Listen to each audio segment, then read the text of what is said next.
Hello friends, welcome back.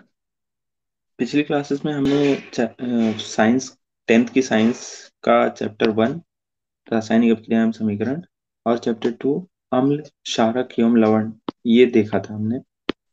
आज हम पढ़ेंगे थर्ड चैप्टर जो कि है धातु एवं अधातु, मेटल्स एंड नॉन मेटल्स। इससे पहले एक अनाउंसमेंट है। अनाउंसमेंट क्या है कि यूपी बोर्ड के भी एग्जाम्स आ रहे हैं, मई में है शायद। तो यूपी बोर्ड में एग्जाम्स में कॉपीज में लिखते कैसे हैं, मतलब जैसे फिजिक्स का आंसर लिखना है या केमिस्ट्री का आंसर लिखना है या फिर कोई भी अदर सब्जेक्ट जैसे हिस्ट्री ज्योग्राफी, इसका आंसर लिखना है तो आंसर की स्ट्रेटजी क्या होनी चाहिए जिससे अधिक से अधिक मार्क्स मिले, ज्यादा से ज्यादा नंबर मिले। तो ये हम कुछ फ्रेंड्स मिलके ये वीडियोस बनाएंगे। अभी कुछ दिनों में आने वाला है, ये हमारे चैनल पे आएगा। इसके साथ अब ये चैप्टर शुरू करते हैं। पिछले क्लासेस में हमने एलिमेंट्स के बारे में या क्लास 9th में पढ़ा होगा शायद, एलिमेंट्स के बारे में, तत्वों के बारे में। और नहीं पढ़ा होगा तो अगले 5th चैप्टर में ये डिटेल में पढ़ा जाएगा, पीरियोडिक टेबल। तो जो भी तत्व होते हैं वो दो तरीके के हो सकते हैं। ये कुछ धातु होते हैं, कुछ अधातु होते हैं। इनको किस बेसिस पे बंटवारा करते हैं? उनकी प्रॉपर्टीज के बेसिस पे। कुछ कुछ प्रॉपर्टीज होती हैं जिसमें धातुओं की होती हैं, कुछ प्रॉपर्टीज होती हैं जो अधातु की होती है, मेटल्स और नॉन मेटल्स की। ये पूरा चैप्टर इन्हीं दो के बारे में पढ़ेंगे। इस चैप्टर के बहुत सारी चीजें हम ऑलरेडी चैप्टर 1 और चैप्टर 2 में पढ़ चुके हैं। ठीक है, तो वो अब मुझे लगता है आपको ध्यान होगा, नहीं तो फिर दोबारा से रिवाइज करेंगे। तो यहाँ पे हम भौतिक गुणधर्म की बात करते हैं, फिजिकल प्रॉपर्टीज। फिजिकल प्रॉपर्टीज में सबसे पहले हम देखेंगे मेटल्स की क्या क्या फिजिकल प्रॉपर्टीज है। अब देखो, फिजिकल का मतलब होता है अपीयरेंस। अपीयरेंस मतलब जो दिखता है। ठीक है, फिजिकल जिसको हम या तो टच कर सकते हैं या फिर आंखों से देख सकते हैं, जैसे कलर हो गया, रंग हो गया, या फिर हो गया गंध। ठीक है, ये सारी चीजें फिजिकल प्रॉपर्टीज हैं। ठीक है, शेप, आकार, साइज, ये सब जितनी भी ये प्रॉपर्टीज हैं, ये फिजिकल प्रॉपर्टीज हैं। तो हम धातुओं की फिजिकल प्रॉपर्टी सबसे पहले देखेंगे। अब इसमें देखो, पहले फर्स्ट फिजिकल प्रॉपर्टीज ये आपको याद रखना है कि धातुओं की फिजिकल प्रॉपर्टीज क्या क्या होती है। मैं ऐसे नंबरिंग कर रखा हूँ इसमें, 1 2 3 4 5। तो इसमें सबसे पहला प्रॉपर्टी जो होती है, में लिखा हुआ है अपने शुद्ध रूप में धातु की सतह चमकदार होती है, शाइनिंग। मतलब धातु जैसे आपने देखा होगा, आयरन, कॉपर, एल्यूमिनियम, ये सब लोहा आपने देखा होगा। लोहे की जब स्टील के कुछ हम बर्तन लेते हैं तो वो नया नया जब खरीदते हैं तो चमकदार होता है, उसकी सतह जो होती है वो शाइनिंग होती है। इसको हम बोलते हैं धात्विक चमक, अंग्रेजी में बोलते हैं मेटालिक लस्टर। ठीक है, धात्विक चमक। तो ये फर्स्ट प्रॉपर्टी होगी मेटल की। मेटल कैसे होते हैं? चमकदार होते हैं, उनकी सतह जो होती है चमकदार होती है। नेक्स्ट है, एक्सपेरिमेंट से समझाया गया है कि आयरन, कॉपर, एल्यूमिनियम और मैग्नीशियम में ये इस पे एक्सपेरिमेंट किया गया है। इसमें बोला गया है कि सोडियम धातु का उपयोग करते समय हमें सावधान रहना चाहिए, फिल्टर पेपर के बीच दबाकर इसे सुखा लेना चाहिए। ऐसा क्यों बोला गया है ये हम आगे वैसे देखेंगे इस चैप्टर में। इस सोडियम जो होता है, जिसको Na से लिखते हैं, ये बहुत ही रिएक्टिव होता है। ये वाटर से रिएक्शन करके हाइड्रोजन गैस देता है। और इतना ये उष्मा क्षेपीय अभिक्रिया होती है। पहली बात तो ठंडे जल से ये अभिक्रिया कर लेता है, या आगे हम देखेंगे। और दूसरा चीज, ये हाइड्रोजन गैस देता है तो इतना उष्मा निकलती है कि हाइड्रोजन गैस खुद ही जलने लगती है। ठीक है, तो अभी देखेंगे डिटेल में। अब सेकेंड प्रॉपर्टी जो धातु की है कि धातुएं सामान्यतया कठोर होती हैं। सामान्यतया, सामान्यतया क्यों लिखा हुआ है? इसमें कुछ अब एक्सेप्शंस भी हैं, अपवाद भी हैं। और कठोर की इंग्लिश होती है हार्ड। तो धातुएं क्या होती हैं? हार्ड होती हैं। पहला चमकदार होती है, दूसरा हार्ड होती है, कठोर होती है। ठीक है, इसमें अब अगला एक्सपेरिमेंट दिया गया है जो कि आयरन, जिंक, लेड और कॉपर पे दिया गया है। तो इसमें थर्ड प्रॉपर्टीज हम देखते हैं। थर्ड प्रॉपर्टीज क्या कह रही है कि कुछ धातुओं को पीट कर पतली चादर बनाया जा सकता है। कुछ धातुएं ऐसी होती है जिनको पीट कर पतली चादर बनाया जा सकता है। इस प्रॉपर्टी को क्या बोलते हैं? आघात वर्ध्यता। अच्छा, आघात का मतलब होता है चोट, ठीक है, आघात मतलब चोट, वर्ध्यता मतलब बढ़ना। तो ऐसा कोई चीज जिसमें चोट उस पे करो तो वो चीजें बढ़ती हैं, मतलब एक शीट की तरह, एक चादर की तरह बढ़ जाती हैं। जैसे आपने लोहे की शीट देखी होगी, लोहे की चादर, ठीक है। तो ऐसे कुछ धातुएं होती हैं जिनको पीट पीट कर शीट बना सकते हैं, ठीक है। इस प्रॉपर्टी को बोलते हैं आघात वर्ध्यता, जो धातुओं में होती है। और इंग्लिश में बोलते हैं मैलेबिलिटी, मैलिएबल। ये कुछ मेटल्स होते हैं जो मेलेबल होते हैं, मेलेबल मतलब उनको पीट कर चादर बनाया जा सकता है। अब सोना चांदी, ये जो सोना और चांदी होती है ये सबसे अधिक आघातवर्ध धातुएं हैं। जैसे आपसे पूछा जाए कि सबसे ज्यादा मेलेबल मेटल कौन सा है, तो आंसर है सोना और चांदी। सोना को लिखते हैं एयू से और चांदी को लिखते हैं एजी से। अब आप सोच रहे होंगे एयू के लिखते हैं सोना से, मतलब गोल्ड होता है ना इसकी इंग्लिश, तो जी से कुछ होना चाहिए। नहीं, सोना का ये लैटिन नेम ऑरस होता है, ऑरस। ये मेरे एक फ्रेंड के कोचिंग का भी नाम है, ऑरस। तो ये सोना के लिए हम ऑरस लिखते हैं और चांदी के लिए अर्जेंटम लिखते हैं, ठीक है। तो अर्जेंटम से एजी आया और सोना ऑरस, एयू से सोना, ठीक है। तो गोल्ड और सिल्वर हम यहाँ पे नहीं लिखते हैं जी और एस से, इसको एयू से सोना लिखते हैं और एजी से चांदी लिखते हैं, ठीक है। अब कैसे याद रखें कि कौन कौन सी धातुएं हैं जो सबसे ज्यादा मतलब आघात वर्धीय धातु है? आपने देखा होगा ये चीज, सोनार के यहाँ देखिए और लोहार के यहाँ देखिए। तो लोहार जो ब्लैक स्मिथ होता है और गोल्ड स्मिथ होता है, इसमें आपने देखा होगा सोनार लोहार का हथौड़ा जो होता है वो बहुत ही बड़ा होता है, ठीक है। लोहार का हथौड़ा बहुत ही बड़ा होता है जो उसमें मारता है। तो इसका मतलब क्या होता है कि ये जो लोहा होता है वो बहुत ही ज्यादा, इसकी आघात वर्धता नहीं होती है, बढ़ता तो है लेकिन बहुत ज्यादा नहीं होती, क्योंकि इसको बहुत बड़े हथौड़े से बहुत तेज चोट देना पड़ता है लोहे को। लेकिन आपने सुनार के यहाँ देखा होगा छोटी सी हथौड़ी होती है जिसमें बहुत ही छोटी सी हथौड़ी होती है, इतने से ही इसका काम हो जाता है सोना का। तो सोना और चांदी की आघात वर्धता बहुत ज्यादा होती है, इसको ज्यादा चोट देने की जरूरत नहीं है, हल्का हल्का मारते रहिए अपने आप। इसको मतलब आप अगर पतला सोना है तो इसको हाथ से भी टेढ़ा कर सकते हैं, ठीक है। मम्मी जो आपके गहने पहनती हैं उसको आप देखे होंगे, उसको हाथ से ही तोड़ सकते हैं, उसको हाथ से और थोड़ी छोटी सी हथौड़ी मारकर उसको हम शीट चादर बना सकते हैं। तो इसकी आघात वर्धता बहुत ज्यादा होती है। अब हम फोर्थ प्रॉपर्टी देखते हैं। फर्स्ट प्रॉपर्टी क्या थी? चमकदार सतह। सेकंड प्रॉपर्टी क्या थी? सेकंड प्रॉपर्टी थी हम कठोर होती हैं धातुएं। और थर्ड प्रॉपर्टी होती है पतली चादर बनाया जा सकता है कि नहीं, मेलेबिलिटी, ठीक है। फोर्थ प्रॉपर्टी है डक्टिलिटी। डक्टिलिटी मतलब क्या होता है कि धातु के पतले तार के रूप में खींचने की क्षमता, मतलब कोई धातु को खींच कर पतला तार बनाया जा सकता है, इस क्षमता को क्या कहते हैं? तन्यता कहते हैं, डक्टिलिटी, डक्टाइल। कोई भी धातु अगर डक्टाइल है तो इसका तार बनाया जा सकता है बहुत पतला सा, और जितनी ज्यादा डक्टाइल है उतनी ज्यादा पतला तार बनाया जा सकता है, ठीक है। अब सोना जो है, सोना सबसे तन्य धातु है। अगर मैं पूछूं कि डक्टिलिटी सबसे ज्यादा किस धातु की होती है, तो आंसर क्या है? गोल्ड, सोना, ठीक है। अब गोल्ड और सोना जो है, ये गोल्ड सोना ये इतना तन्य है कि 1 ग्राम, 1 ग्राम सोने से 2 किलोमीटर लंबा तार बनाया जा सकता है।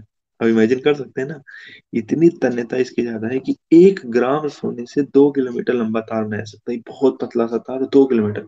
इसकी तन्यता क्या है? बहुत ज्यादा है सोना की, ठीक है। अब क्या कुछ धातुओं के नाम बता सकते हैं जिनका उपयोग खाना बनाने के बर्तन में किया जाता है? हाँ जी, बता सकते हैं। कॉपर का बर्तन हमने देखा है, तांबे का बर्तन, ठीक है, एल्यूमिनियम बर्तन बनाने में यूज होता है, ठीक है। और ये क्यों यूज होता है इसका? इन धातुओं का ही उपयोग क्यों करते हैं भाई हम? लोहे के बर्तन या फिर किसी और के बर्तन का हम उपयोग क्यों नहीं करते? क्योंकि ये जो तांबा और एल्यूमिनियम होता है ये गुड कंडक्टर ऑफ हीट होता है, मतलब कि हीट मतलब ऊष्मा, ऊष्मा के सुचालक है, ये ऊष्मा के सुचालक है। तभी तो आपने देखा होगा कि इनके बर्तन में पानी डालते ही अगर नीचे से आग लगाएं, तो ये बर्तन है, ठीक है। यहाँ पे आग जलाया, ये बर्नर लिया तो यहाँ पे आग जलाया, तो ये जब आग जलाते हैं तो इनका पानी अगर रखते हैं इसमें तो गर्म होने लगता है। क्यों? क्योंकि ऊष्मा का जो इसकी बाहरी सतह से अंदरी सतह पे ये ट्रांसफर होता रहता है, ऊष्मा का सुचालक है तो ऊष्मा का ट्रांसफर बहुत जल्दी होता है। ठीक है, तो इसलिए इन बर्तनों का इन मेटल्स का उपयोग बर्तन बनाने में किया जाता है। ऐसे यहाँ पे एक्सपेरिमेंट दे रखा है कि भाई ऊष्मा के सुचालक धातुएं होती कैसे, जैसे एल्यूमिनियम या कॉपर लीजिए। अब यहाँ पे क्या है कि धातु का एक तार लीजिए, इसमें दूसरे एक सिरे पे यहाँ पे मोम लगा दीजिए। ठीक है, और दूसरे सिरे पे यहाँ पे बर्नर से आप क्या कीजिए, यहाँ पे बर्नर से गर्म कीजिए। अगर धातु देखो कुचालक होगी तो यहाँ से ऊष्मा यहाँ तक जाएगी नहीं, इतनी दूरी पर। अगर सुचालक होगी तो यहाँ से ये गर्म यहाँ पे करेंगे, लेकिन यहाँ से पूरा गर्म होता रहेगा और ये मोम जो है वो पिघल जाएगी। तो एक्सपेरिमेंट अगर करेंगे तो देखेंगे कि ये मोम पिघल जाती है इतनी दूर होने के बावजूद भी। इसका मतलब क्या है कि धातुएं जो है उष्मा की सुचालक है। ये तो हो गया, चार चार प्रॉपर्टीज हो गई अभी तक। अगला प्रॉपर्टीज है, जो चौथी प्रॉपर्टीज है, धातु उष्मा के सुचालक है। ठीक है, इनका गलनांक बहुत अधिक होता है। गलनांक अधिक होता है, गलनांक एक बेसिकली ये टेम्परेचर है। ठीक है, गलनांक है ऐसा तापमान, तापमान जिसपे धातुएं गल जाए, जिसपे कोई चीज गलने लगती है, गलने मतलब लिक्विड में परिवर्तन हो जाता है, गल जाती है। तो ऐसा ताप जिस पर कोई चीज गलने लगे उसको क्या बोलते हैं? गलनांक कहते हैं। ऐसे ही ये क्वथनांक होता है। ठीक है, क्वथनांक ये भी एक टेम्परेचर होता है जिसपे कोई चीज उबलने लगती है। ठीक है, तो गलनांक समझ में आ गया। तो गलनांक जो होता है वो धातु का गलनांक बहुत ज्यादा होता है। ठीक है, अब लोहे को मतलब आप 10 15 20 25 डिग्री या 100 डिग्री पे भी लोहे को हम, 100 डिग्री में पानी उबलता है ना, तो 100 डिग्री मतलब एक बर्तन में 100 डिग्री पे पानी में उबाल देते हैं लेकिन बर्तन गलता नहीं है। तो बर्तन का गलनांक क्योंकि बहुत ज्यादा होता है, अगर बर्तन का गलनांक भी 50 डिग्री होता तो पानी तो उबलने से पहले ही बर्तन गल जाता। ठीक है, तो सिल्वर और कॉपर ऊष्मा के सबसे अच्छे चालक हैं। सिल्वर और कॉपर, ये पूछा जाता है क्वेश्चन कि सिल्वर और मतलब ऊष्मा के सबसे अच्छे चालक कौन कौन से हैं? सिल्वर और कॉपर, ये दो धातुएं हैं। लेड और मरकरी भी धातु हैं लेकिन ये ऊष्मा के कुचालक हैं, ये भी क्वेश्चन पूछाता है। तो अब क्या मतलब, इसका मतलब कि अगर क्वेश्चन आपसे पूछे कि ऊष्मा, क्या सारी धातुएं ऊष्मा के सुचालक हैं? आंसर आएगा नहीं, लेड और मरकरी तो कुचालक। ठीक है, अब जो हम चालकता देखते हैं, सुचालक या कुचालक, कंडक्टिविटी, तो कंडक्टर दो चीजों की देखते हैं। एक तो ऊष्मा का कंडक्टर, ठीक है, हीट को कंडक्ट कर सकता है कि नहीं, जैसे हमने एक्सपेरिमेंट में देखा। एक होता है इलेक्ट्रिसिटी का कंडक्टर, मतलब विद्युत का कंडक्टर है कि नहीं। तो ऊष्मा का तो हमने देख लिया, फिफ्थ प्रॉपर्टी। अब नेक्स्ट प्रॉपर्टी देखेंगे। अच्छा, वायर किसका बनता है आपको पता है? ये कॉपर वायर आपने नाम सुना होगा कि मतलब बोलते हैं कि कॉपर का वायर लाओ, ये इसकी कंडक्टिविटी बहुत अच्छी होती है और ये थोड़ा महंगा भी मिलता है इसीलिए। तो हम कॉपर की वायर का लगा यूज करते हैं। ये विद्युत का कुछ सुचालक होता है, विद्युत कंडक्टर कंडक्टर होता है। तो ये नेक्स्ट प्रॉपर्टी हो गई कि धातुएं विद्युत विद्युत की सुचालक होती हैं। जिस तार से आपके घर तक बिजली पहुंचती है उस तार पर पीवीसी या रबड़ जैसी सामग्री की परत चढ़ी होती है। तो ये सोचा, अच्छा एक बात बताओ, अगर इसमें पीवीसी या रबड़ की परत चढ़ाते हैं तो पीवीसी जो पॉलीवाइनिल, पॉलीविनाइल क्लोराइड बोलते हैं इसको, पॉलीवाइलिन, पॉलीवाइनिल लिखा हुआ है यहाँ पे, पॉलीविनाइल क्लोराइड बोलते हैं, और रबड़, तो ये दोनों सुचालक है या कुचालक, ये आपको बताना है। क्योंकि इसको हम तार के ऊपर लगाते हैं ना, ये सब तार देखा होगा आपने, यहाँ पे कॉपर होता है, इसके ऊपर एक आवरण चढ़ी होती है तार पे, जिससे करंट न मारे। ठीक है, तो ये एक्चुअली कुचालक होते हैं, कुचालक होते हैं, क्योंकि ये तभी इनका उपयोग हम कर पाते हैं, इनके तार के ऊपर एक रबड़ या परत जैसी चढ़ा के। ठीक है, तो अब क्वेश्चन ये पूछा था कि तार के ऊपर क्या लगाया जाता है, तो पॉलीविनाइल क्लोराइड लगाया जाता है। ठीक है, जिससे कि करंट न मारे, पॉलीविनाइल, पीवीसी, इसको याद रखिएगा। अब जो धातुएं सतह से टकराने पर आवाज उत्पन्न करती हैं, ये सेवेंथ प्रॉपर्टी है। ठीक है, कुछ धातुएं क्या होती हैं, सेवेंथ प्रॉपर्टी, कुछ धातुएं क्या होती हैं कि सतह पर टकराने पर आवाज उत्पन्न करती हैं, इनको ध्वनिक या सोनोरस, इसमें क्या बोलते हैं, मेटल्स आर सोनोरस। सोनोरस मतलब ध्वनिक, ध्वनिक मतलब आवाज करते हैं, ठीक है। जैसे आपने स्कूल की घंटी देखी होगी, स्कूल की घंटी, क्योंकि धातुएं ध्वनिक होती है, धातुएं आवाज करती है, इसलिए स्कूल की जो घंटी बनाई जाती है वो किससे बनाई जाती है? धातुओं से बनाई जाती है, ठीक है। अब यहाँ पे मैंने लिखा भी हुआ है कि produce sound on being hit, जब एक घंटी को जब हम हिट करते हैं किसी दूसरे मेटल से, या फिर इवन हम लकड़ी से भी अगर हिट करते हैं तो भी ये आवाज करती है, ठीक है। ये तो हो गया धातुओं के प्रॉपर्टीज, ठीक है। अब हम पढ़ेंगे अधातु की प्रॉपर्टीज, नॉन मेटल्स की प्रॉपर्टीज। तो धातुओं की तुलना में जितने मतलब हमारे मेटल्स हैं उसकी तुलना में अधातु की संख्या कम है। मेटल्स बहुत ज्यादा है लेकिन नॉन मेटल्स की संख्या बहुत कम है। जैसे नॉन मेटल्स के उदाहरण क्या है? कार्बन, सल्फर, ठीक है, आयोडीन, ऑक्सीजन, हाइड्रोजन, ये सब की, ये नॉन मेटल्स के एग्जाम्पल, ठीक है। अब यहाँ पे देखो, ब्रोमीन एक ऐसी अधातु है जो कि लिक्विड होती है। ब्रोमीन एकमात्र धातु है, ये आपको याद रखना है। ब्रोमीन ही एक मात्र अधातु है, ब्रोमीन, जो कि लिक्विड होती है। ब्रोमीन एक मात्र अधातु है जो कि लिक्विड होती है। अब इसके अलावा सारी धातुएं या तो ठोस होती हैं या फिर गैस होती हैं। बस ब्रोमीन एक होता है जो लिक्विड होता है, ये आपको याद रखना है। ये पूछा जाता है कि कौन सी एक ऐसी नॉन मेटल है जो कि लिक्विड अवस्था में पाया जाता है, ठीक है, द्रव अवस्था में पाया जाता है। ऐसे ही मरकरी एक ऐसा धातु है जो कि रूम टेम्परेचर, कमरे के तापमान पे, रूम टेम्परेचर पे ये लिक्विड अवस्था में पाया जाता है। भाई धातु, धातु का मतलब आपने लोहा देखा होगा कि ठोस है, अपने एल्यूमिनियम, पीतल, ये तांबा, कॉपर, ये सब सारा देखा होगा। तो आपको ऐसा लगता होगा कि धातुएं हमेशा ठोस ही होती हैं, लेकिन एक कुछ धातुएं हैं, जैसे सीजियम, रूबिडियम और फ्रांसियम, गैलियम, ये सारी भी धातुएं हैं जो कि रूम टेम्परेचर पे लिक्विड अवस्था में पाई जाती है। अब इनका नाम जो आपको याद रखने की जरूरत नहीं है, ये हम नेक्स्ट टाइम भी पढ़ेंगे पीरियोडिक टेबल में, ठीक है, फिफ्थ चैप्टर में। अब मरकरी एक ऐसा धातु है जो कि लिक्विड अवस्था में पाया जाता है, ब्रोमीन ऐसा धातु है जो कि लिक्विड अवस्था में पाया जाता है, तो ये याद रहेगा, ठीक है। इसके बाद हम देखते हैं कार्बन। कार्बन, अब कोल भी कार्बन, मतलब कोल भी, कोल मतलब कोयला, COL, कोयल बोलते हैं कोल। और ग्रेफाइट, ग्रेफाइट भी, ग्रेफाइट जो होता है ये भी कार्बन का ही रूप है। कोल भी में भी कार्बन ही होता है, ठीक है। सल्फर, आयोडीन, ये चीजें लेते हैं। अब इसमें हम एक्सपेरिमेंट करते हैं तो एक कार्बन का चिन्ह होता है C, सल्फर का S, आयोडीन का I। अब ग्रेफाइट जो होता है, ये पेंसिल आपने देखा होगा, पेंसिल के अंदर जो लीड लगी होती है जिस काले कलर की, वो कार्बन में ग्रेफाइट की होती है, ठीक है, ग्रेफाइट। और वो विद्युत का सुचालक होता है। कार्बन विद्युत का सुचालक नहीं है, कार्बन अधातु है, लेकिन कार्बन का एक रूप है ग्रेफाइट, ठीक है।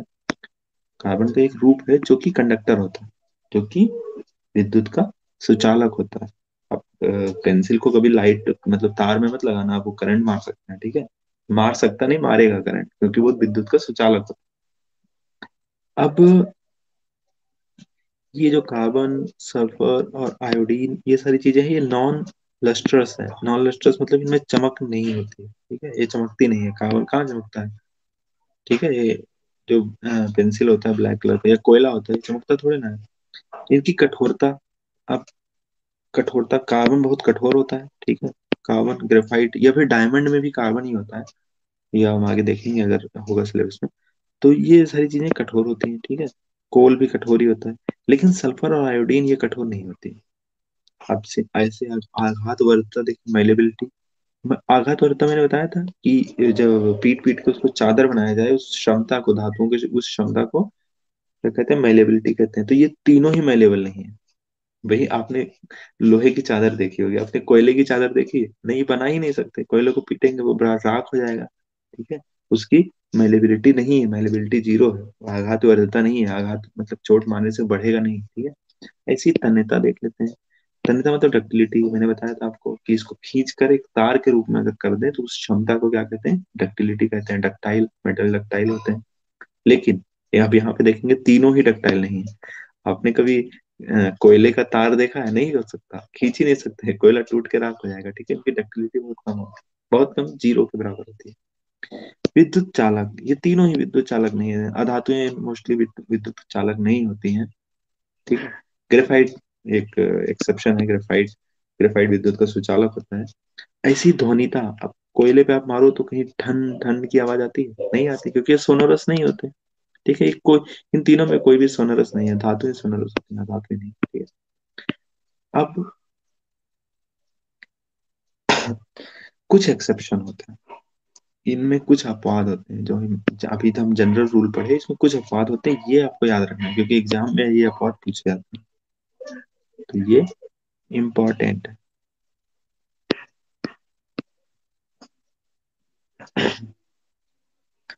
अपवाद क्या है? अब जो मैंने आपको बताया कि मरकरी को छोड़कर सभी धातुएं कमरे के तापमान पर ठोस अवस्था में पाई जाती हैं। धातुओं का गलनांक अधिक होता है। ठीक है, टेम्परेचर जो होता है गलने का वो बहुत अधिक होता है। लेकिन मरकरी मरकरी किस अवस्था में पाया जाता है? लिक्विड अवस्था में पाया जाता है, मैंने बताया ना, रूम टेम्परेचर। गैलियम और सीजियम ऐसे हैं जिनका गलनांक बहुत कम होता है। अब गलनांक कम होने का क्या मतलब है? ये गलनांक इनका इतना कम होता है कि जैसे ही आप हाथ के हथेली पे रखेंगे ना, इन दोनों धातुओं को, गैलियम और सीजियम को, ये पिघलने लगती है, बर्फ की तरह होता है। ठीक है, गैलियम और सीजियम को अगर आप हाथ की हथेली पर रखेंगे तो ये पिघलने लगती है अपने आप, रूम टेम्परेचर पे ही। इनका गलनांक इतना कम होता है। ठीक है। बाकी धातुओं का गलनांक, जैसे लोहे को गलाना बहुत टफ है, लोहे को मतलब 1000 डिग्री सेंटीग्रेड पे इसको ले जाना पड़ेगा तापमान को। लेकिन गैलियम और सीजियम का गलनांक इतना कम होता है कि आपके हाथ के हथेली पर गलने लगते हैं। ये तो हो गया, ये दो चीजें। ठीक है। अब अगला देखते हैं आयोडीन, जो सेकंड है कि आयोडीन, मैंने बताया आपको कि अधातुएं लस्ट्रस नहीं होती, अधातुएं चमकती नहीं है, लेकिन आयोडीन ऐसा है जो चमकता है।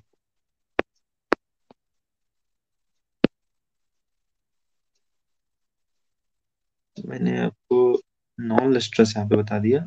नहीं, आयोडीन जो होता है ये लस्ट्रस होता है, ये एक्सेप्शन है। ठीक है, आयोडीन जो होता है वो चमकदार होता है, सतह जो क्या होती है उसकी, चमकदार होती है, चमकीली होती है, ये एक्सेप्शन है। कार्बन एक ऐसा अधातु है जो जो डिफरेंट डिफरेंट रूप में विद्यमान रहता है, उसके बहुत सारे रूप होते हैं, इनको अपर रूप बोलते हैं, एलोट्रोप। कार्बन के बहुत सारे एलोट्रोप होते हैं। एलोट्रोप कौन कौन से होते हैं? जैसे एक डायमंड एलोट्रोप है, एक ग्रेफाइट की एलोट्रोप। तो डायमंड जो हीरा है या फिर ग्रेफाइट है, ये दोनों कार्बन के ही रूप हैं, उनको अपर रूप बोलते हैं। ठीक है। अब हीरा जो है, हीरा के बारे में क्या जानते हैं? जैसे सबसे कठोर प्राकृतिक पदार्थ, जो नेचुरल पदार्थ, जो नेचुरल चीजें मिलती हैं, नेचुरल मटेरियल्स, इनमें जो डायमंड है ये सबसे ज्यादा कठोर है। क्वेश्चन पूछा जाता है। ठीक है, डायमंड सबसे ज्यादा कठोर है। इसका गलनांक और क्वथनांक भी बहुत ज्यादा होता है। क्वथनांक मैंने बताया ना, जिस टेम्परेचर पर बॉयल होने लगता है। गलनांक मतलब गलने लगता है। तो गलनांक और क्वथनांक इनका डायमंड का बहुत ज्यादा होता है। ठीक है, डायमंड सबसे ज्यादा कठोर धातु है जो नेचुरल रूप से मिलती है। ऐसी ग्रेफाइट में हमने देखा था विद्युत का सुचालक। ठीक है, नॉर्मली धातुएं सुचालक नहीं होती, कुचालक होती हैं, लेकिन अधातुएं। लेकिन ग्रेफाइट एक ऐसी अधातु है जो कि सुचालक। ग्रेफाइट कार्बन का अपर रूप है, एलोट्रोप। ठीक है। नेक्स्ट एक्सेप्शन है कि क्षारीय धातुएं, जैसे लिथियम, सोडियम, पोटेशियम। ठीक है, ये इतनी मुलायम होती है कि इनको चाकू से भी काटा जा सकता है। आप समझ रहे, लोहे को नहीं काट सकते ना चाकू से, लोहे को नहीं काट सकते, लेकिन ये कुछ धातुएं ऐसी हैं जो क्षारीय धातुएं हैं, जिनको घनत्व और गलनांक कम होता है और इनको चाकू से काटा जा सकता है। अब याद कैसे रखें कौन कौन सी धातुएं हैं? तो ये याद रखना है नकली से। ना से मतलब सोडियम, के से मतलब पोटेशियम, और एल से लिथियम। नकली, ये सिर्फ याद रखने के लिए है। ठीक है, ऐसा कुछ होता नहीं कि नकली धातु है। बस आप ये याद रखिए कि ये तीन धातुएं ऐसी हैं, नकली, ये जो कि नकली मतलब कि फेक। लेकिन ये फेक है नहीं, बस ये याद रखने के लिए मैंने बताया आपको कि नकली सोडियम, पोटेशियम और लिथियम, ये जो तीन धातुएं हैं, ये इनको मतलब ये धातुएं इस तरह से होती है कि इनको चाकू से भी काटा जा सकते हैं। इनका घनत्व, क्वथनांक, गलनांक, ये सब बहुत कम होता है। ठीक है। अब अगला पढ़ते हैं कि जो मेटल है, ये क्रियाकलाप दे रखा है, इसमें क्या बोल रखा है कि मेटल में दो लेते हैं, एक मैग्नीशियम लेते हैं, और नॉन मेटल में हम क्या लेते हैं? सल्फर लेते हैं। तो मेटल हमने बताया था सेकंड क्लास में हमने सेकेंड चैप्टर में देखा था कि मेटल और ऑक्साइड अगर ऑक्सीजन अपक्रिया करे तो मेटल ऑक्साइड बनता है। ठीक है, मेटल और ऑक्सीजन अपक्रिया करे तो मेटल ऑक्साइड बनता है। इसको पानी में, जैसे एमजीओ एक एग्जांपल है, अगर मैग्नीशियम से ऑक्सीजन अपक्रिया करे तो एमजीओ बनता है, हमने देखा। अब इसको अगर हम पानी मिला दें एमजीओ में, पानी मिलाने से क्या होता है, एमजीओएच बनता है। MgOH वोल्टेज मैग्नीशियम हाइड्रोक्साइड, और ये क्षारीय होता है। क्या होता है, ये क्षारीय ऑक्साइड। मेटल ऑक्साइड को क्षारीय ऑक्साइड भी बोलते हैं। लास्ट क्लास में मैंने बताया था ना, मेटल ऑक्साइड को क्या बोलते हैं, क्षारीय ऑक्साइड भी बोलते हैं। अब क्षार है अगर, तो लिटमस पेपर अगर लेंगे तो लाल लिटमस को नीला कर देगा। ठीक है, क्षार है ना, लाल लिटमस को नीला कर देगा। अब नॉन मेटल जैसे सल्फर अगर ले, नॉन मेटल ये अगर ऑक्सीजन से क्रिया करता है तो non metal oxide sulphur dioxide वजह से बनाता है। ये क्या होता है, ये अम्लीय ऑक्साइड होता है। तो ये लाल लिटमस को नीला नहीं, नीले लिटमस को लाल कर दे। ठीक है, क्योंकि ये अम्लीय होता है। तो आपने क्या देखा कि मेटल ऑक्साइड जो होता है वो क्षारीय होता है, इसको क्षारीय ऑक्साइड भी बोलते हैं। ठीक है, और नॉन मेटल ऑक्साइड जो होता है वो अम्लीय होता है। अब अम्लीय को टेस्ट करने के लिए नीले लिटमस का प्रयोग करते हैं, नीला से लाल हो जाता है। और क्षारीय लिटमस के लिए लाल प्रयोग करते हैं, लाल से नीला हो जाता है। ठीक है, इनकी अब क्रियाएं भी देख लेते हैं। ये मैग्नीशियम है, मैग्नीशियम से ऑक्सीजन क्रिया करके मैग्नीशियम ऑक्साइड बना है। सल्फर से सल्फर डाइऑक्साइड बना है। इसमें अगर पानी में डालें, इसको पानी में डालने से ये हाइड्रोक्साइड बनाता है, ये सल्फ्यूरस अम्ल बनाता है। सल्फ्यूरस अम्ल, ये सल्फ्यूरिक अम्ल नहीं है, सल्फ्यूरिक अम्ल होता है रिक, मतलब कि -2 चार्ज होता है रिक। और रस, रस और रिक, ये देखना आईसी लगा हुआ है यहाँ पे तो H2SO4 हो गया, और OUS लगा हुआ है तो H2SO3 हो गया। ठीक, सल्फ्यूरस एसिड और सल्फ्यूरिक एसिड। तो इसमें मैग्नीशियम हाइड्रोक्साइड जो बना, ये क्षारीय होता है, बेसिक। ठीक है, बेसिक। इसको हम litmus paper, red litmus paper use करते हैं। रेड को ये ब्लू कर देता है। और ये एसिडिक होता है सल्फर का, तो इसको हम, एसिडिक होता है तो हम ब्लू लिटमस पेपर यूज करते हैं, जो कि रेड हो जाता है। अधिकांश धातु ऑक्साइड, अधिकांश धातुएं ऑक्साइड प्रोवाइड करती हैं, और ये जल में घुलकर अम्ल बनाती हैं। मैंने बताया ना कि अधिकांश जो अधातुएं होती हैं वो ऑक्साइड जो बनाती हैं, उसको जल में घुलने पर अम्ल बनता है। ठीक है, अधिकतर धातुएं जो होती हैं वो धातुएं, तो देखो मेटल धातु, मेटल ये क्या बनाती हैं, ये बनाती हैं बेसिक ऑक्साइड, क्षारीय ऑक्साइड। और नॉन मेटल जो होते हैं वो बनाते हैं एसिडिक ऑक्साइड। ठीक है, एसिडिक ऑक्साइड बनाते हैं। तो नेक्स्ट देखते हैं, ऐसी धातु का उदाहरण बताइए जो कमरे के ताप पर द्रव होती है। मरकरी मैंने बताया, चाकू से आसानी से काटा जा सकता है। नकली मैंने बताया, सोडियम पोटेशियम लिथियम। ठीक है, और ऊष्मा के सबसे अच्छी सुचालक हैं, ये मैंने बताया था। उस कुछ धातुएं जो होती हैं ऊष्मा के सबसे अच्छी सुचालक हैं, जिसमें सिल्वर और कॉपर आता है। सिल्वर और कॉपर, Ag और Cu लिखते हैं, कॉपर। ठीक है, ये दोनों धातुएं जो होती हैं इनका सबसे अच्छे चालक होते हैं। उसमें के कुचालक हैं लेड और मरकरी। लेड और मरकरी का है उसमें के कुचालक। आघात वर्ध और तन्य का अर्थ बताइए। आघात वर्ध का अर्थ है कि चोट देने पे, उसको पीटने पे ये चादर का शेप ले लेता है, चादर के आकार ले लेता है। तन्य मतलब कि उसको खींचेगा तो तार का रूप ले लेता है, उसको तन्यता कहते हैं, डक्टिलिटी। और आघात वर्धता मतलब मेलेबिलिटी। ऐसे ही अब केमिकल प्रॉपर्टीज कुछ पढ़ते हैं। फिजिकल प्रॉपर्टीज ने पढ़ लिया, अब केमिकल प्रॉपर्टीज पढ़ते हैं। ठीक है, केमिकल प्रॉपर्टीज में देखो केमिकल रिएक्शंस देखेंगे। जैसे पहला क्वेश्चन क्या आता है दिमाग में कि धातु का वायु में दहन करने से क्या होता है, वायु की उपस्थिति में जलाने से क्या होता है। तो वायु में ये चमकदार श्वेत ज्वाला के साथ, जैसे मैग्नीशियम को हमने देखा था पिछली बार, मैग्नीशियम का तार एक लिया था ना, मैग्नीशियम का तार, वायर, वो जलाया था हमने, तो ये चमकदार श्वेत ज्वाला के साथ जलता था। ठीक है, ऐसे ही अब देखेंगे और भी जो प्रॉपर्टीज होती हैं। कुछ धातुएं देखो, हमने यहाँ पे 4-5 धातुएं दे रखी हैं, इसमें बोल रहा है कि किस धातु का दहन आसानी से होता है। तो देखो, कॉपर और एल्यूमिनियम जो होता है, ये वैसे आगे दिया हुआ है, मैं यहाँ पे शॉर्ट में लिख दूंगा। कॉपर और एल्यूमिनियम जो होता है, ये धातुएं आसानी से नहीं जलती, इनमें समय लगता है। ठीक है, और कुछ धातुएं होती हैं जैसे यहाँ पे जो बहुत आसानी से जलती हैं, जो हाईली रिएक्टिव धातुएं कौन कौन सी हैं? हाईली रिएक्टिव धातुएं जैसे नकली, ठीक है, सोडियम पोटेशियम लिथियम, ये नकली धातु हैं। और बेरिलियम और मैग्नीशियम ये लेस सॉल्युबल इन वाटर होती है, वाटर में बहुत ज्यादा घुलनशील पानी में नहीं होती है। और ये जो इतनी सारी धातु है, नकली और बेरिलियम और मैग्नीशियम, ये सारी धातु होती है हाईली रिएक्टिव होती है, ये फटाफट आग पकड़ लेते हैं। लेकिन जो एल्यूमिनियम और कॉपर है, ये लेस रिएक्टिव होता है। एल्यूमिनियम और कॉपर जल्दी चलता नहीं। अच्छा, मान लो इन धातुओं को जलाएं तो ज्वाला का जो रंग होगा वो क्या होगा? ये आपको याद रखना ये आपको याद रखना सोडियम को जब जलाएंगे तो ज्वाला का जो कलर होगा येलो होगा। मैग्नीशियम के केस में व्हाइट होगा। एल्यूमिनियम के केस में सिल्वर व्हाइट होगा। और कॉपर के केस में ब्लू होगा। कॉपर का तो याद ही रख लो, ये बहुत पूछा जाता है कि कॉपर को जलाएंगे तो कौन से कलर का आएगा। तांबा को जलाएंगे तो ब्लू कलर का आएगा, सोडियम को जलाएंगे तो yellow colour, magnesium white colour, और एल्यूमिनियम सिल्वर व्हाइट। ठीक है, ये समझ में आ गया आपको? कौन सी धातुएं रिएक्ट करेंगी? अच्छा, क्या ये उत्पाद जल में घुलनशील है? तो आंसर है हाँ, घुलनशील है, क्योंकि जल में मेटल ऑक्साइड जब होता है जल में बनाने पे हाइड्रोक्साइड बन जाता है, क्षारीय, ठीक है, और ये जल में घुल जाता है। तो बहुत सारी चीजें हमने देखी।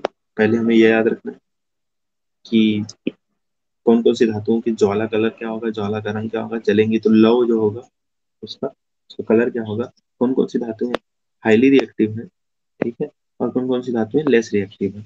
ये हमने देखा कौन कौन सी धातुएं जल में घुलनशील है, कौन कौन सी धातुएं जल में घुलनशील नहीं है। यही चीज का यहाँ पे समरी दे कि लगभग सभी धातुएं ऑक्सीजन के साथ मिलकर धातु ऑक्साइड बनाती हैं। ठीक है, ये धातु ऑक्सीजन और धातु ऑक्साइड।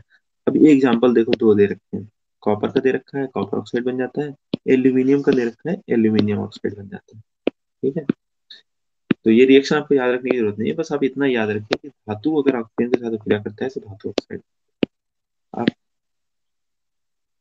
अब क्या है कि धातु ऑक्साइड की प्रकृति जो होती है वो क्षारकीय होती है। मैंने बहुत बार बता दिया कि धातु ऑक्साइड की प्रकृति होती है, इसीलिए तो धातु को क्षारक ऑक्साइड मतलब बेसिक ऑक्साइड बोलते हैं ना, क्षारकीय ऑक्साइड। लेकिन एल्यूमिनियम ऑक्साइड, देखो एल्यूमिनियम ऑक्साइड और जिंक ऑक्साइड, एल्यूमिनियम और जिंक, ये दो ऑक्साइड ऐसे हैं जो कि अम्लीय भी होते हैं, क्षारीय भी होते हैं। ठीक है, तो इसलिए इनको क्या बोलते हैं?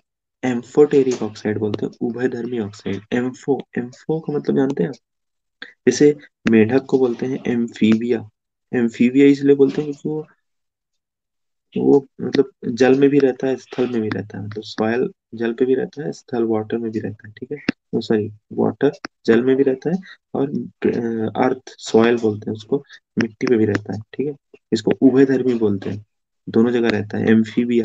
तो ऐसे एम्फीबिया की तरह ही एम्फोटेरिक है। एम्फोटेरिक मतलब ये अम्ल का भी गुण रखता है और क्षारकीय का भी व्यवहार प्रदर्शित करता है। ठीक है, तो एल्यूमिनियम को देखो यहाँ पे एक बार एसिड के साथ क्रिया किया गया है, एक बार बेस के साथ क्रिया कराया गया है, और यहाँ पे सोडियम एल्यूमिनेट बना है, एल्यूमिनियम क्लोराइड बना है। ठीक है, ये क्रिया दे रखी है। अधिकांश धातु ऑक्साइड जल में अघुलनशील होते हैं, ये आपको याद रखना है। अधिकांश धातुएं क्या होती हैं? जल में अघुलनशील होते हैं, धातु ऑक्साइड। लेकिन कुछ होते हैं जो जल में घुल जाते हैं। ठीक है, अब जल में कौन कौन से, देखो ये घुल गया, सोडियम, सोडियम का ऑक्साइड जो है वो जल में घुल गया, सोडियम हाइड्रोक्साइड बन गया। ऐसे ही पोटेशियम का ऑक्साइड जल में घुल के पोटेशियम हाइड्रोक्साइड बन गया। ठीक है, तो अधिकांश, अगर इन जनरल पूछा जाए तो धातु के जो मेटल धातु ऑक्साइड होते हैं वो क्या होते हैं? जल में अघुलनशील होते हैं, नॉन सॉल्युबल। लेकिन कुछ धातु जैसे हमने सोडियम पोटेशियम देखे, इनके ऑक्साइड क्या होते हैं? जल में घुलकर पोटेशियम हाइड्रोक्साइड, सोडियम हाइड्रोक्साइड ये बनाते हैं।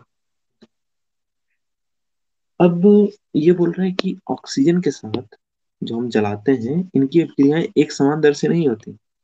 ठीक है, अलग अलग धातुओं की क्रियाशीलता जो होती है वो अलग अलग होती है। अब जैसे ये देखो, नकली जो धातुएं हैं ये फटाफट जल जाती है, बहुत तेज, इतनी तेज जलती है कि खुले में रखने पर आग पकड़ लेती है। इनको खुला में रख ही नहीं सकते, मतलब खुले में भी आग पकड़ लेती है। तो इनको रखने के लिए क्या होता है? केरोसिन ऑयल रखते हैं, kerosene oil, kerosene oil, kerosene oil kerosene oil मतलब मिट्टी का तेल, मिट्टी के तेल में ये रखते हैं सोडियम, पोटेशियम और लिथियम। नकली धातुएं हैं ठीक है, ना बस याद रखने के लिए बोल रहा हूँ, नकली धातुएं। ये बहुत ही क्रियाशील होते हैं, इनको केरोसिन ऑयल में रखा जाता है। अच्छा, सामान्य ताप पे मैग्नीशियम, एल्यूमिनियम, जिंक और लेड, मैग्नीशियम, एल्यूमिनियम, जिंक और लेड, ये सामान्य ताप पे क्या होता है, इनके ऊपर ऑक्साइड की एक, धातु ऑक्साइड की एक परत चढ़ जाती है। अब ये परत क्या करती है, इनको सुरक्षा प्रदान करती है। जो मैग्नीशियम, एल्यूमिनियम, जिंक और लेड, इनके ऊपर धातु ऑक्साइड की परत चढ़ जाती है, जो इनको सुरक्षा प्रदान करती है कि और ऑक्सीकरण ना हो। ठीक है। अब देखो, गर्म करने पर तो आयरन का दहन नहीं होता, लेकिन आयरन का अगर चूर्ण ले लें, बहुत ही बारीक कण ले लें, तो इसको अगर ज्वाला में फेंके तो बहुत तेज जलता है। आयरन, लोहा तो जलते हुए नहीं देखा होगा, लेकिन अगर लोहे का चूर्ण ले लें, बहुत ही मतलब बारीक कण ले लें लोहे का बना हुआ, तो वो जलने लगता है। ठीक है। ऐसे कॉपर का भी दहन नहीं होता, लेकिन कॉपर ऑक्साइड बनके कॉपर ऑक्साइड बनके काले रंग की परत चढ़ जाती है कॉपर पे। गर्म करने, अगर कॉपर, कॉपर को तो गर्म करेंगे तो जलेगा नहीं, ठीक है, दहन नहीं होता, लेकिन इस पे क्या होता है, ऑक्साइड, कॉपर ऑक्साइड बन जाता है, इसकी एक काले रंग की परत चढ़ जाती है। ठीक है। अब सिल्वर और गोल्ड जो है, ये तो भाई ऑक्सीजन के साथ क्रिया ही नहीं करते, सिल्वर और गोल्ड। ठीक है, सिल्वर और गोल्ड ऑक्सीजन के साथ आप क्रिया ही नहीं करते।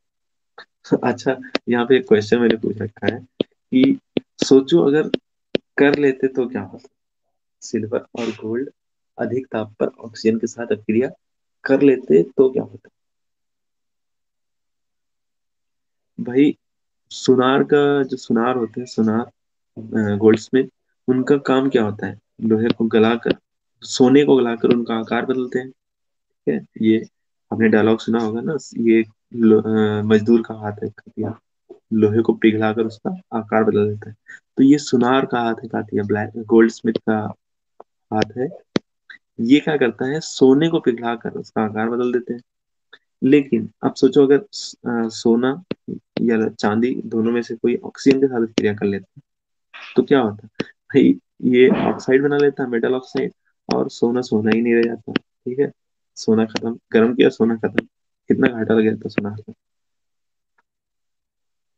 ऐसे ही बोलते हैं एनोडीकरण। एनोडीकरण क्या होता है, एनोडीकरण, जो कि एनोडाइजिंग अंग्रेजी में बोलते हैं इसको, ये एल्यूमिनियम, अब जो एनोडीकरण है वो किसके लिए यूज किया जाता है, एल्यूमिनियम के लिए। एल्यूमिनियम पर एक उस ऑक्साइड की मोटी परत चढ़ जाती है, जैसे एल्यूमिनियम लिया ना ये, तो इसकी सुरक्षा के लिए क्या करते हैं हम, इसके ऊपर एक इसी के ऑक्साइड की परत चढ़ा देते हैं चारों तरफ, एल्यूमिनियम ऑक्साइड की ही परत चढ़ा देते हैं।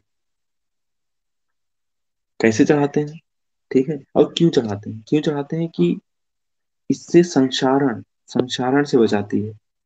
एल्यूमिनियम का जो संक्षारण, जैसे लोहे में जंग लग जाती है ना, तो एल्यूमिनियम में जंग ना लगे, या मतलब संक्षारण इसका ना हो, इसके लिए क्या करते हैं, एल्यूमिनियम ऑक्साइड की ही परत चढ़ा देते हैं एल्यूमिनियम पर। कैसे चढ़ाते हैं, तो क्या करते हैं, एल्यूमिनियम को एनोड बनाओ, एनोडीकरण बोलते हैं ना, तो एल्यूमिनियम को एनोड, जो धातु, देखो ये बैटरी है, ठीक है, इसका प्लस मान लो, माइनस मान लो, ये हो गया कैथोड और ये हो गया एनोड। तो एनोड पे एल्यूमिनियम का एनोड लो, ठीक है, और ये जो एनोड है, ये किसका बना हुआ है, एल्यूमिनियम की रॉड है, ठीक है, इसका विद्युत अपघटन किया जाता है, इलेक्ट्रोलाइसिस, इलेक्ट्रोलिसिस या लाइसिस, विद्युत अपघटन किया जाता है, तो इससे ऑक्सीजन गैस निकलती है। ठीक है, एनोड पर क्या होता है, ऑक्सीजन गैस निकलती है, ठीक है, विद्युत अपघटन पे। तो ऑक्सीजन गैस जो होती है, हम्म, ऑक्सीजन गैस, तो ये एल्यूमिनियम के साथ, ऑक्सीजन गैस जो होती है एल्यूमिनियम के साथ क्रिया करके एक ऑक्साइड बना लेती है, एल्यूमिनियम ऑक्साइड, Al2C Al2O3, इसकी एक मोटी परत जम जाती है, और इस परत को आप मतलब इसको रंग भी सकते हैं, और डिफरेंट डिफरेंट तरीके से चीजें बना सकते हैं एल्यूमिनियम ऑक्साइड से। तो कहने का मतलब ये है, इन शॉर्ट देखते हैं, ये सब इतना कुछ याद करने की जरूरत नहीं है। याद ये करना है कि एल्यूमिनियम के ऊपर एल्यूमिनियम ऑक्साइड की एक परत जमा देते हैं, जो कि इसको संक्षारण से रक्षा करती है। ठीक है, बनाने की विधि है विद्युत अपघटन किया जाता है। एनोडीकरण होता है तो एनोड पर इस धातु को यूज किया जाता है। बस इतनी चीजें इंपॉर्टेंट। धातु कौन सी है? एल्यूमिनियम। क्या करते हैं? एल्यूमिनियम ऑक्साइड की मोटी परत बनाते हैं। कैसे बनाते हैं? एनोडीकरण से। एनोडाइजेशन। एनोड पर, मतलब एनोड पर एल्यूमिनियम को लेके विद्युत अपघटन किया जाता है, इससे ऑक्साइड जो ऑक्सीजन गैस निकलती है एनोड पे, वो ऑक्सीजन गैस ऑक्साइड बनाती है, एल्यूमिनियम ऑक्साइड, और इस तरह से मोटी परत बन जाती है। ठीक है। मैंने आपको बताया सोडियम बहुत अधिक क्रियाशील है, ठीक है। मैग्नीशियम, मैग्नीशियम इतना क्रियाशील नहीं है, लेकिन ऑक्सीजन में दहन करने से हमें जिंक, आयरन, कॉपर और लेड, इन सब का ऑक्सीजन में दहन करने से पता नहीं चलता क्रियाशीलता। ठीक है। हमने सोडियम का पता चल गया बहुत क्रियाशील है, मैग्नीशियम का पता चल गया कि थोड़ा कम क्रियाशील है, ठीक है। लेकिन जिंक, आयरन, कॉपर, लेड, इनका पता नहीं चलता। कैसे पता करेंगे? आगे देखते हैं। ठीक है। धातुएं जब जल के साथ अपक्रिया करती हैं तो क्या होता है? क्वेश्चन है। धातुएं जल के साथ अपक्रिया करती हैं तो क्या होता है? तो अब इसमें अलग अलग धातुएं देखो, यहाँ पे मैंने शॉर्ट में दे रखा है, इसका आगे चैप्टर में समरी भी देखेंगे अभी जस्ट। ठीक है। यहाँ पे देखो इसका सेटअप क्या है। यहाँ पे जल से भीगा एक कांच का तंतु है, यहाँ पे धातु लेते हैं क्वथन नली, और ये सेटअप आपको याद रखने की जरूरत नहीं है। धातु में भाप की अपक्रिया के लिए ये सेटअप किया गया है। इसमें बस याद रखने की जरूरत है कि यहाँ पे जो गैस निकलती है वो हाइड्रोजन गैस निकलती है। ठीक है। धातुओं पे तो ये पानी है, पानी से प्रभावित कर। तो अब ये क्यों होता है? क्योंकि धातु का ऑक्सीजन के साथ अपक्रिया करके ये धातु ऑक्साइड बनता है और हाइड्रोजन गैस निकलती है। ऑक्सीजन नहीं, पानी के साथ। ठीक है। और यहाँ पे देखते हैं, तो जो इसका जो पूरे एक्सपेरिमेंट का निष्कर्ष है वो आपको मैं बता देता हूँ। निष्कर्ष क्या है? निष्कर्ष है सोडियम और पोटेशियम। सोडियम और पोटेशियम ये वायलेंट हाइड्रोजन गैस, वायलेंट तरीके से चलते हैं सोडियम और पोटेशियम। इसी मैंने आपको बताया, इतना तेज जलते हैं कि जो हाइड्रोजन गैस बनती भी है ना, वो भी आग पकड़ लेती है, वो भी जलने लगती है। सोडियम और पोटेशियम बहुत ज्यादा क्रियाशील। सेकंड नंबर पे आता है कि कैल्शियम। कैल्शियम उतना क्रियाशील नहीं है। ठीक है। ये ठंडे जल से अभिक्रिया नहीं करता। सोडियम और पोटेशियम तो ठंडे जल से भी अभिक्रिया कर लेते हैं। थर्ड है आयरन, जिंक और एल्यूमिनियम। आयरन, जिंक और एल्यूमिनियम क्या करता है? ये भाप से अभिक्रिया करता है, ये ठंडे जल या गर्म जल से अभिक्रिया नहीं करता। देखो, कैल्शियम जो होता है वो less reactive with cold water, ठंडे जल से अभिक्रिया नहीं करता, तो इसको गर्म जल चाहिए, गर्म जल से अभिक्रिया करता है। ठीक है। और आयरन, जिंक और एल्यूमिनियम है, ये तो ठंडे और गर्म दोनों से अभिक्रिया नहीं करता, ये भाप से सीधे अभिक्रिया करता है। अब चौथा है कि लेड, कॉपर और सोना चांदी। लेड, कॉपर, सोना चांदी ये जल से अभिक्रिया ही नहीं करते। ठीक है। तो इनकी क्रियाशीलता का अगर देखें तो सोडियम, पोटेशियम सबसे ज्यादा क्रियाशील है, कैल्शियम बीच में आता है, और जिंक, एल्यूमिनियम, आयरन ये सब बाद में आता है। तो क्वेश्चन मेरा एक है, कैसे चेक करेंगे कि ये गैस जो है वो हाइड्रोजन गैस है? ये आपको बताना है। चेक कैसे करेंगे कि जो गैस निकली है वो हाइड्रोजन गैस है? मैं आपको बता चुका हूँ लास्ट क्लास में। ठीक है। उसमें आप याद होगा आपको, एक यहाँ पे साबुन के पानी, उसमें ऐसे सेटअप था कुछ, ऐसे ही बुलबुले निकलते थे हाइड्रोजन गैस के, यहाँ पे मोमबत्ती जला के ले जाते थे ना, यहाँ पे चट चट फट फट की आवाज आती थी। तो ये आपको पूरी तरीके से अच्छे से बताना है, मैंने आपको इसलिए एक्सप्लेन कर दिया है। अगला क्या है कि अब देखो, इस जो मैंने अभी जस्ट बताया इसको लिखा हुआ है, यहाँ पे सेम चीजें लिखी है। जल के साथ अभिक्रिया करके धातुएं हाइड्रोजन गैस और धातुएं जो होती हैं हाइड्रोजन गैस और धातु ऑक्साइड बनाती हैं। जल के साथ अभिक्रिया किया धातुएं, धातु ऑक्साइड बनाया और हाइड्रोजन बनाया। अब धातु ऑक्साइड जो है ये फिर से जल के साथ अभिक्रिया करके हाइड्रोक्साइड बना लेती है। क्या बना लेती है? हाइड्रोक्साइड। ठीक है। समझ में आ गया? कौन सी गैस? हाइड्रोजन गैस निकलती है, धातु ऑक्साइड बनता है। अब धातु ऑक्साइड जल में घुलनशील है, हाइड्रोक्साइड बना लेते हैं। ठीक है। लेकिन सभी धातुएं जल के साथ अभिक्रिया नहीं करती। पोटेशियम और सोडियम जो मैंने बताया, ये ठंडे जल से अभिक्रिया कर लेते हैं बहुत तेज। ठीक है। और ये ऊष्माक्षेपी अभिक्रियाएं होती हैं। इसमें इतना ज्यादा ऊष्मा निकलती है कि जो हाइड्रोजन है वो तत्काल प्रज्वलित हो जाती है, मतलब आग पकड़ लेती है। ऐसे ही जल के साथ कैल्शियम की अभिक्रिया जो होती है वो धीमी गति से होती है, लेकिन हाइड्रोजन गैस तो यहाँ भी निकलता है। ठीक है। और ये जो हाइड्रोजन गैस के बुलबुले हैं, ये कैल्शियम धातु से चिपक जाते हैं, बुलबुले चिपक जाते हैं, इससे कैल्शियम धातु हल्की हो जाती है, जो बुलबुले चिपक जाते हैं, और ये तैरना प्रारंभ कर देती है। मैग्नीशियम भी ऐसे ठंडे जल से तो क्रिया नहीं करता, गर्म जल से लेकिन करता है क्रिया, कैल्शियम की तरह ही, कैल्शियम और मैग्नीशियम, ठीक है, दोनों गर्म जल से क्रिया करते हैं। इसमें भी हाइड्रोजन गैस उत्पन्न होती है, और इसमें भी बुलबुले मैग्नीशियम की धातु की सतह से चिपक जाते हैं, और ये भी तैरना प्रारंभ कर देते हैं। तो ये दो धातुएं हैं जिनका ऑक्साइड में ये तैरना प्रारंभ कर देती हैं। ठीक है, इनको अगर गर्म जल से आप क्रिया कराएं तो ये तैरना प्रारंभ कर देती है, क्योंकि हाइड्रोजन के बुलबुले इनमें चिपक जाते हैं। ऐसे एल्यूमिनियम, आयरन और जिंक जो धातुएं हैं, ये ठंडे और गर्म जल दोनों से क्रिया नहीं करती, लेकिन भाप से क्रिया करती हैं। मैंने बताया ना अभी, भाप से क्रिया करके हाइड्रोजन गैस देती हैं। ये आपको रिएक्शन याद रखने की जरूरत नहीं है, जो मैं बता रहा हूँ ये सारी चीजें याद रखिए। लेकिन अब यहाँ पे मैंने बताया चौथी जो कलर ये होती है, सोना, चांदी, कॉपर, लेड, ये धातु ये मतलब जल के साथ क्रिया करती ही नहीं है। अब देखते हैं कि धातु क्या होता है अगर धातुओं को अम्ल के साथ क्रिया कराएं। हमने चैप्टर 2 में पढ़ा था कि धातुएं जब अम्ल के साथ क्रिया करती हैं तो एक लवण बनता है और हाइड्रोजन गैस निकलती है। ठीक है, ये हमने देखा था सेकंड चैप्टर में कि धातु को जो अगर तनु अम्ल मतलब HCl से, हमने जिंक को HCl से क्रिया कराया था, याद है, तो यहाँ पे जिंक क्लोराइड बना था और हाइड्रोजन गैस निकली थी। ये हमने चैप्टर 1 में भी देखा, चैप्टर 2 में भी देखा, आप चैप्टर 3 में भी देख रहे हैं कि धातु जो होता है वो तनु अम्ल को तनु अम्ल के साथ क्रिया करके जिंक क्लोराइड जो कि एक लवण है और हाइड्रोजन गैस देती है। ठीक है। अब यहाँ पे देखो अलग अलग तरीके से दे रखा है, इसको आप ऐसे समझिए, मैग्नीशियम दे रखा है, एल्यूमिनियम दे रखा है, जिंक दे रखा है और आयरन दे रखा है। ये सभी धातुएं हैं, इनको हम HCl से क्रिया कराते हैं, डाइल्यूटेड HCl, मतलब हाइड्रोक्लोरिक एसिड जो कि अम्ल है, डाइल्यूटेड फॉर्म में।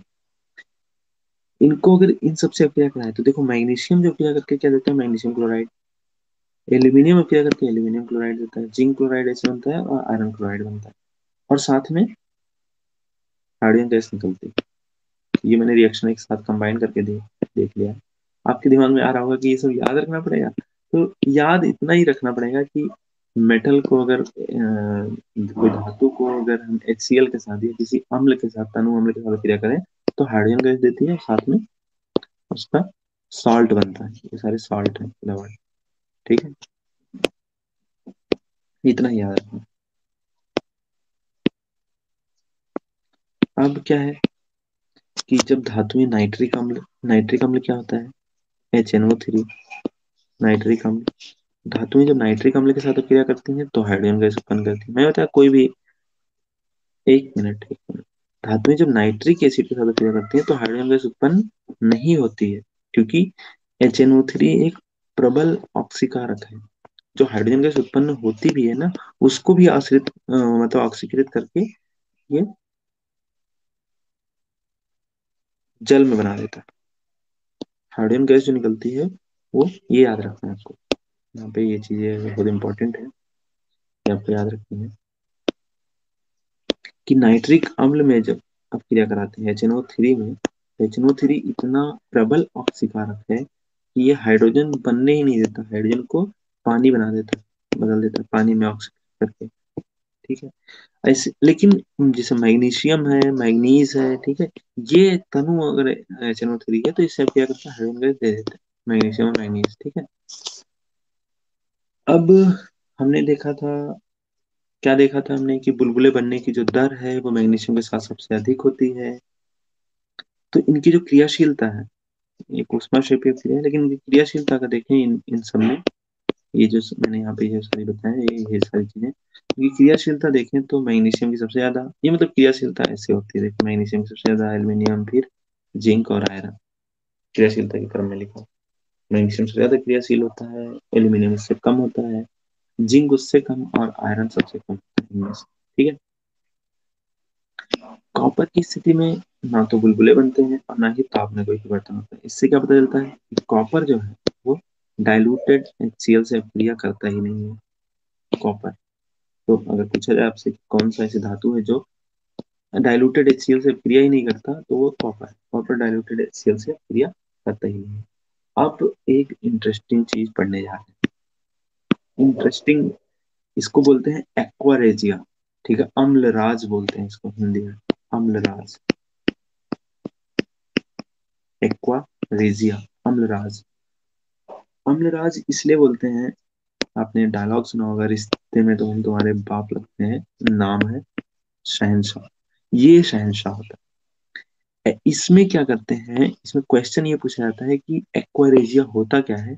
तो इसमें कॉन्सेंट्रेटेड HCl और कॉन्सेंट्रेटेड नाइट्रिक अम्ल, मैंने गलत लिख रखा है,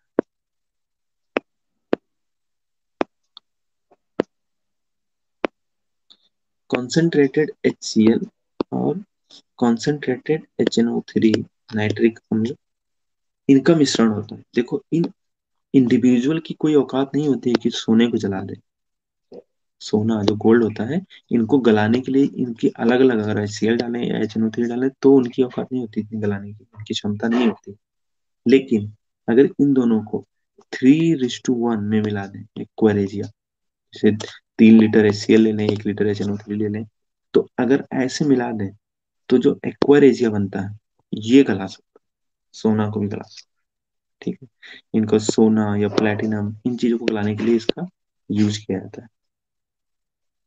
क्वेश्चन ये पूछा जाता है कि HCl जो होता है और HNO3 होता है, इसमें रेशियो जो होता है वो 1:3 होता है या 1:3 होता है। थ्री जो होता है वो कितना किसका होता है, तो याद रखना है HCl का होता है। कैसे याद रखेंगे, इसमें कितने अक्षर है, HCl 3 अक्षर है ना, तो यहाँ पे 3 आएगा, और ये दूसरा जो बचा वो 3:1। ठीक है, याद हो जाएगा एक्वारेजिया क्या होता है। ठीक है, अब इसको अम्लराज बोलते हैं हिंदी में, अम्लराज। ठीक है। अच्छा, ये एक्सपेरिमेंट, एक क्रियाकलाप दे रखा है, क्रियाकलाप में बोल रखे हैं कि एक आयरन सल्फेट का विलेन लीजिए जो कि ग्रीन कलर का होता है, और एक कॉपर सल्फेट का विलेन लीजिए जो कि ब्लू कलर का होता है।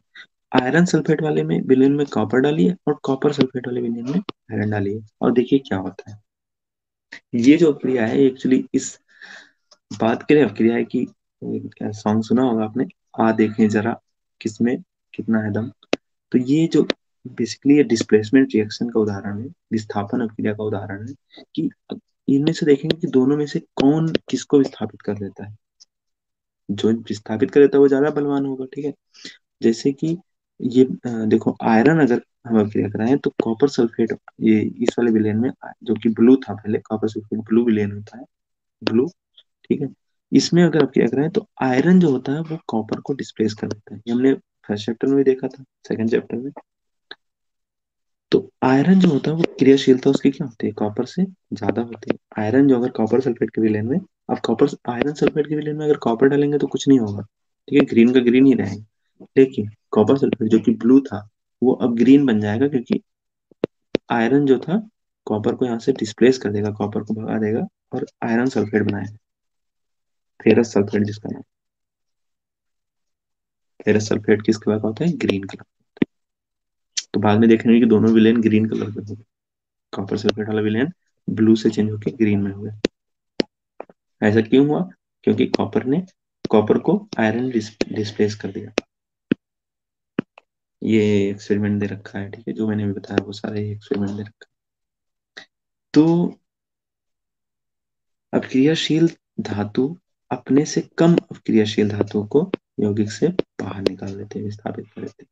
मतलब जिसकी औकात क्षमता ज्यादा होती है वो एक दूसरे को बाहर, दूसरे को, ठीक। ये सब क्रिया को हम ऐसे लिखते हैं कि धातु ए है, अगर धातु बी का विलयन है, जैसे मान लिया यहाँ पे कॉपर सल्फेट हो गया, और ए का यहाँ पे लवण बन जाता है, आयरन सल्फेट बन जाता है। ठीक है, आयरन ले ले मान लिया उदाहरण में, और यहाँ पे धातु जो बनता है वो कॉपर धातु। तो ये अपक्रिया जो होता है।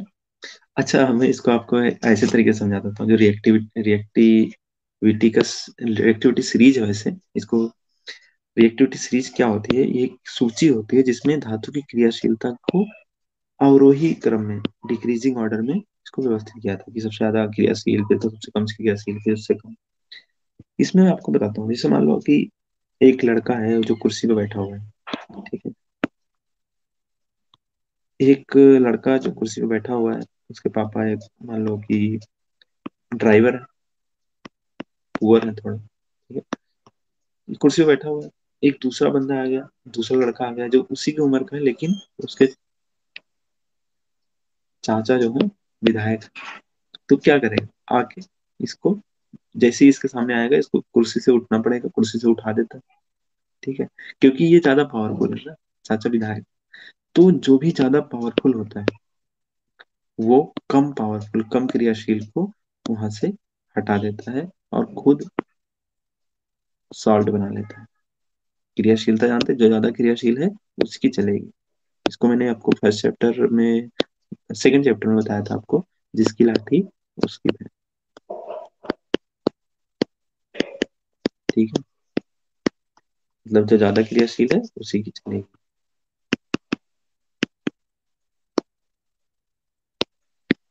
तो यहाँ पे अब ये श्रेणी दे रखी है क्या, अगर आप मुझसे पूछेंगे क्या सब सब कुछ याद करना है, तो मैं बोलूंगा कि नहीं नहीं, सब कुछ याद भी नहीं कर सकते, मुझे भी नहीं याद है। मुझे बस इतना याद है कि जो सोना चांदी होते हैं ये अक्रियाशील नहीं होते, बहुत ही कम अक्रिया करते हैं, और जो नकली धातुएं होती हैं वो फटाफट अक्रिया कर लेती हैं। सोडियम पोटेशियम ये सबसे ज्यादा क्रियाशील होते हैं। ठीक है, तो बस इतना याद रखना है, आप एक बार गो थ्रू कर लीजिए पूरी सीरीज को, देख लीजिए आप कैसे कैसे क्या होता है। लेकिन इनको जब बहुत ज्यादा परेशान होने की जरूरत नहीं है। जिंक आयरन जो होते हैं वो बीच में आते हैं, एल्यूमिनियम मैग्नीशियम, इनको आपस में बहुत ज्यादा याद करने की जरूरत नहीं है। तो मैंने आपको रिएक्शन जो बता दी, जैसे जैसे आपको आयरन याद कर लीजिए कि ये कॉपर से ज्यादा क्रियाशील होता है, कुछ कुछ और देखेंगे नीचे क्रियाशीलता। अब यहाँ पे एक प्रश्न आता है, प्रश्न क्या आता है कि सोडियम को केरोसिन में क्यों डुबोया जाता है, क्योंकि भाई बहुत क्रियाशील होता है, हवा में खुला छोड़ देंगे तो आग लग जाएगी। ठीक है, खुद जल के राख हो जाएगा। भाप के साथ आयरन की अपक्रिया, ये मैंने देखो दे रखा है H2 यहाँ पे गैस लिख रखा है, आयरन की अपक्रिया, तो इससे Fe3O4 बनता है, आयरन ऑक्साइड बनता है और हाइड्रोजन गैस निकलती है। ठीक है, ऐसे ही कैल्शियम का, कैल्शियम और पोटेशियम में कैल्शियम हाइड्रोक्साइड और पोटेशियम हाइड्रोक्साइड बनता है, अगर इसको जल के साथ क्रिया करें, और हाइड्रोजन गैस तो निकलती है तीनों। ठीक है, तो ये क्रिया आपने देख लेना। अब ये एक ये थर्ड जो एक्सपेरिमेंट दे रखा है इसमें बोल रखा है कि अच्छा देखो, कोई धातु ए है, इसने आयरन सल्फेट से अपक्रिया नहीं की, इसका मतलब क्या हो गया, ए की औकात आयरन को डिस्प्लेस करने की नहीं है, आयरन को हटाने की नहीं है, ये मतलब आयरन से कम क्रियाशील है। ठीक है, ये देखो, ऐसे ही अब कॉपर को विस्थापित कर दिया कॉपर के विलयन में, तो इसका मतलब क्या, कॉपर से ज्यादा क्रियाशील है। तो ये देखो पहला, कॉपर से ज्यादा क्रियाशील है। बी जो है वो आयरन को विस्थापित कर दिया, मतलब बी आयरन से भी ज्यादा क्रियाशील है, और आयरन तो कॉपर से ज्यादा क्रियाशील है, ये मैंने बताया था। तो ये रिएक्शन हो गया। सी देखो, आयरन से कम क्रियाशील, कॉपर से को भी नहीं डिस्प्लेस कर पाया, कॉपर से भी कम क्रियाशील, जिंक को भी नहीं कर पाया तो जिंक से भी कम क्रियाशील, लेकिन सिल्वर नाइट्रेट को कर दिया तो सिल्वर से ज्यादा क्रियाशील है। ठीक है, तो जो सी है जो जिंक से कम लेकिन सिल्वर से ज्यादा क्रियाशील है। डी देखो, कोई क्रिया ही नहीं किया, मतलब क्रियाशील ही नहीं है। तो अगर इनको हम देखें तो बी सबसे पहले आएगा क्योंकि ये आयरन से भी ज्यादा क्रियाशील है, फिर ए आएगा क्योंकि आयरन से कम क्रियाशील है, सी आएगा क्योंकि ये कॉपर से भी कम क्रियाशील है, जिंक से भी, और फिर डी आएगा जो क्रियाशील बहुत ही कम है। तो क्वेश्चन में ज्यादा सबसे ज्यादा क्रियाशील धातु कौन सी है, बी। बी को कॉपर सल्फेट के विलेन में डाला जाए तो क्या होगा, भाई कॉपर सल्फेट से ज्यादा क्रियाशील है बी, तो विस्थापित कर देगा। एबीसीडी की क्रियाशीलता घटनाक्रम ये लिखा हो।